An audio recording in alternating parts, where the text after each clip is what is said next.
എല്ലാം ബിസിനസ്സിലേക്ക് മാറി. എല്ലാം ബിസിനസ് അങ്ങനെ തന്നെ വേണം.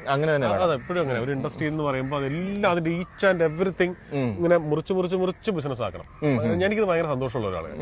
എല്ലാത്തിനും ഇപ്പൊ നമ്മളിപ്പോ ഞാൻ പറയട്ടെ, ഇൻഫിലിം ബ്രാൻഡിങ്, നമ്മളിപ്പോ ഇതിനകത്ത് വിട്ടുപോയ ഒരു സാധനം ഇൻഫിലിം ബ്രാൻഡിങ് സിനിമ, അത് എക്സ്ട്രാ ഇൻകമാണ് ഒരു പ്രൊഡ്യൂസറെ സംബന്ധിച്ചിടത്തോളം. ഒന്ന് വ്യക്തമാക്കാമോ? ഇൻഫിലിം ബ്രാൻഡിങ്, അതായത് ഫീച്ചറിന് ഒരു ഫോൺ കമ്പനിയുണ്ട്, അല്ലെങ്കിൽ നിങ്ങൾക്ക് ഒരു ബൈക്ക് കമ്പനിയുണ്ട്. ഈ ബൈക്ക് കമ്പനി അതിന്റെ പേര് XYZ എന്നാണ് വെച്ചോളൂ. ഈ XYZ ആയിരിക്കും എന്റെ നായകൻ ഉപയോഗിക്കുന്നത്. മനസ്സിലായോ? അപ്പൊ നിങ്ങൾ ആ ഉപയോഗിക്കാനുള്ള ബൈക്കും തരും, അതിന്റെ കൂടെ ഒരു വലിയ എമൗണ്ടും തരും. അതാണ് ഈ എനിക്കത് ജിസ് പറഞ്ഞപ്പോൾ ചില കാര്യങ്ങളൊക്കെ കത്തി. ചില സിനിമയുടെ ഒരു പാട്ട് സീനോ അല്ലെങ്കിൽ ആക്ഷൻ സീനോ ഒക്കെ നടക്കുമ്പോഴത്തേക്കും ഏതെങ്കിലും ഒരു കമ്പനിയുടെ ഒരു ബ്രാൻഡ് ഒരു പ്രൊഡക്റ്റിന്റെ ഒരു പരസ്യമൊക്കെ ബാക്കിൽ ഇങ്ങനെ കാണാം.